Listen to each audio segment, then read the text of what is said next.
Dubai से केरल के कोझिकोड में लैंडिंग के दौरान हादसे का शिकार हुए विमान में 190 यात्री सवार थे, जिनमें 2 पायलट समेत मरने वालों का आंकड़ा 22 तक पहुंच गया है, जबकि 24 यात्रियों की हालत गंभीर बताई जा रही है।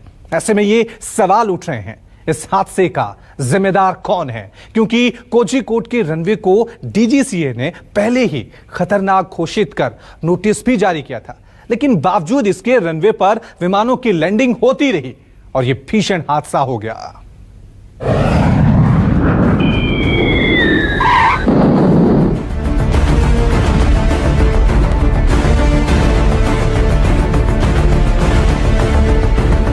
दो टुकड़ों में बटा विमान, रनवे के आसपास बिखरा मलबा।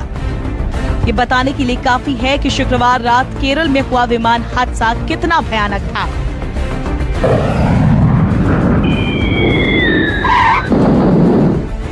ऐसे में सवाल उठने लाजमी है कि क्या हादसे की वजह लापरवाही है, क्योंकि डीजीसीए ने पहले ही ये चेतावनी दी थी कि कोझिकोड एयरपोर्ट का रनवे सुरक्षित नहीं है।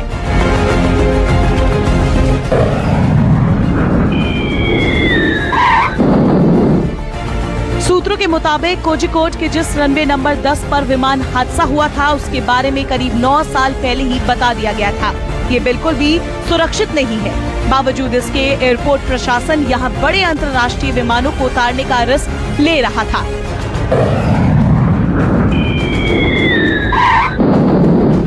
आपको बता दें कि साल भर पहले 2 जुलाई को सऊदी अरब के दम्माम से आए एयर इंडिया एक्सप्रेस के विमान का पिछला हिस्सा कोझिकोड हवाई अड्डे पर उतरते समय रनवे से टकरा गया था। इस हादसे के बाद डीजीसीए ने एयरपोर्ट का निरीक्षण किया था, जिसमें सुरक्षा संबंधी कई बड़ी खामियां पाए जाने के बाद पिछले साल 11 जुलाई को हवाई अड्डा निदेशक को कारण बताओ नोटिस जारी किया गया था।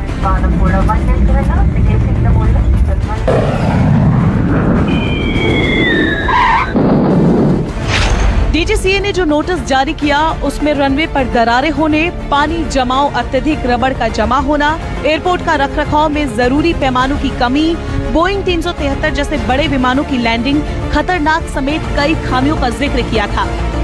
इसके अलावा एयरपोर्ट अथॉरिटी ऑफ इंडिया ने देश के सभी हवाई अड्डों को निर्देश दिया था, बोइंग लैंडिंग वाले रनवे की लंबाई प्रत्येक दिशा में 240 मीटर होना चाहिए, जबकि कालीकट हवाई अड्डे का रनवे सिर्फ 90 मीटर है। कोझिकोड एयरपोर्ट पर रनवे को 3150 मीटर किए जाने को लेकर रिमाइंड भी भेजा गया था। आज भी ये रनवे 2850 मीटर है।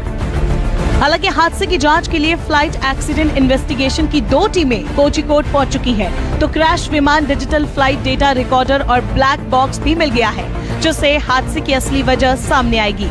लेकिन डीजीसीए ने जब कोझिकोड एयरपोर्ट पर बारिश के दौरान विमानों की लैंडिंग को खतरनाक बताया था, तो सवाल ये है कि कल केरल में हो रही बारिश के बीच क्यों एयर इंडिया ने बोइंग IX344 को लैंडिंग की परमिशन दी? क्या बारिश की वजह से विमान उड़ा रहे पायलट को लैंडिंग में परेशानी नहीं हुई होगी? इस सवाल का जवाब भी आएगा, लेकिन उससे पहले आपको ये दिखा दे कि रनवे पर विमानों की लैंडिंग होती कैसे है।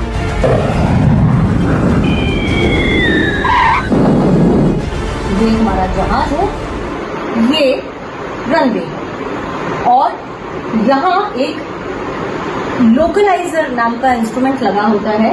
रनवे के एक तरफ ग्लाइड स्लोप ट्रांसमीटर होता है। लोकलाइजर जहाज को रनवे की सेंटर लाइन पे रखता है और जो ग्लाइड स्लोप ट्रांसमीटर है, ये जहाज का जो लैंडिंग का एंगल है, जनरली जो 3 डिग्री होता है, उसे तय करता है। इसके अलावा मार्कर्स होते हैं।